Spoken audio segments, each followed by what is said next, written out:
Assalamualaikum warahmatullahi wabarakatuh. Salam guru penggerak. Saya Maulis Nurhayati dari SD Islam Raudatul Jannah Sidoarjo. Dalam demonstrasi kontekstual modul 1.2 kali ini, saya akan membahas tentang nilai dan peran guru penggerak.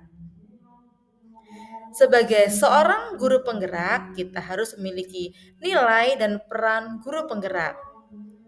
Berikut adalah 5 nilai guru penggerak. Yang pertama, berpihak pada murid. Yang kedua, reflektif. Yang ketiga, mandiri. Yang keempat, kolaboratif. Dan yang terakhir, inovatif. Nah, tentunya saya memiliki harapan dan impian saat kelak menjadi guru penggerak, saya dapat menjalankan peran saya dengan baik. Nah, jika saya menjadi guru penggerak dan sudah berlangsung selama 3 tahun, maka yang saya prioritaskan yang pertama adalah berpihak pada murid. Berpihak pada murid ini saya akan berupaya selalu melihat kepentingan murid dalam setiap kegiatan dan pembelajaran. Saya akan memperhatikan hak-hak murid yang harus dipenuhi. Yang kedua, saya berperan sebagai fasilitator. Saya akan memberikan porsi yang besar kepada siswa untuk terlibat dalam pembelajaran. Yang ketiga, mengembangkan keterampilan dan karakter siswa melalui kegiatan yang saya rancang. Yang keempat, mengenal kemampuan dan perkembangan murid. Nah, kegiatan yang telah dan akan terus saya lakukan dan kembangkan, yang pertama adalah menciptakan pembelajaran yang ramah anak, di mana anak-anak merasa senang dan merdeka ketika belajar, tidak ada rasa takut maupun rasa khawatir dalam belajar. Yang kedua, membangun jiwa kepemimpinan anak. Saya akan memberi kesempatan kepada para siswa agar mereka menjadi pemimpin. Dalam hal ini, contohnya ketika anak-anak terlibat dalam kegiatan host time. Yang ketiga, memfasilitasi bakat dan minat anak. Dalam hal ini, adanya kegiatan student corner, di mana setiap siswa dapat menampilkan bakat dan minatnya dan diapresiasi oleh teman dan gurunya. Yang kedua, saya harus menerapkan kolaboratif. Dalam hal ini, saya akan membangun kerjasama dengan stakeholder sekolah. Yang kedua, membangun kerjasama dengan orang tua. Yang ketiga, membangun kerjasama dengan siswa. Yang keempat, membangun kerjasama dengan instansi lain.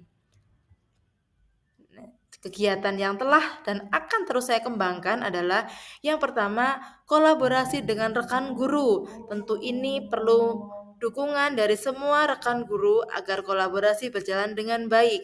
Kami akan mengevaluasi pembelajaran maupun kegiatan agar terus meningkatkan kompetensi dalam mengajar. Yang kedua, kolaborasi dengan orang tua. Hal ini dibutuhkan agar sekolah memiliki data terkait perkembangan siswa saat di rumah, yang mana perkembangan di sekolah mendukung atas keberhasilan pendidikan saat di rumah. Yang ketiga, kolaborasi dengan ahli. Tak jarang kami mendatangkan guru ahli untuk menjadi inspirasi maupun pemateri bagi para siswa. Berikutnya adalah inovatif. Dalam hal ini, saya akan berupaya untuk memunculkan ide baru, kemudian mengasah kemampuan melalui kegiatan pelatihan. Yang ketiga, mencari inspirasi sumber belajar dari berbagai platform digital. Nah, kegiatan yang telah dan akan terus saya kembangkan, diantaranya adalah satu, adanya program bermain layang-layang, di mana program ini hadir di tengah anak-anak yang terlalu sibuk bermain gadget, sehingga kita akan mengajak dan memberikan pengalaman dalam bermain layang-layang saat di sekolah. Yang kedua adalah literasi siswa. Saya berupaya untuk membangun literasi siswa melalui kegiatan reading and writing time. Yang ketiga adalah program individu. Program ini ditujukan kepada para siswa yang mengalami hambatan dalam belajar sehingga mereka mendapatkan penanganan secara khusus. Berikutnya mandiri. Saya berupaya untuk mengikuti pelatihan secara mandiri. Yang kedua adalah mengerjakan tugas secara mandiri. Kegiatan yang telah saya lakukan dan akan terus saya kembangkan yang pertama adalah mengikuti webinar secara berkala. Contohnya di sini adalah saya mengikuti webinar minat dan bakat untuk mengetahui bakat minat anak-anak. Reflektif. Ini sangat penting sekali sebagai calon guru penggerak agar melakukan evaluasi berkala. Yang pertama, saya akan melakukan evaluasi setelah melakukan pembelajaran. Yang kedua, melakukan evaluasi setelah kegiatan berlangsung. Yang ketiga, melakukan refleksi secara mandiri. Yang keempat, meminta saran dan masukan dari rekan guru.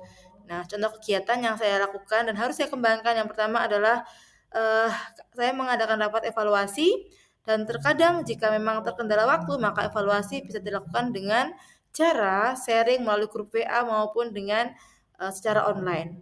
Itu merupakan pengalaman ataupun program yang telah berjalan, semoga bisa terus berjalan dan terus berkembang menjadi hal-hal yang positif. Terima kasih. Wassalamualaikum warahmatullahi wabarakatuh.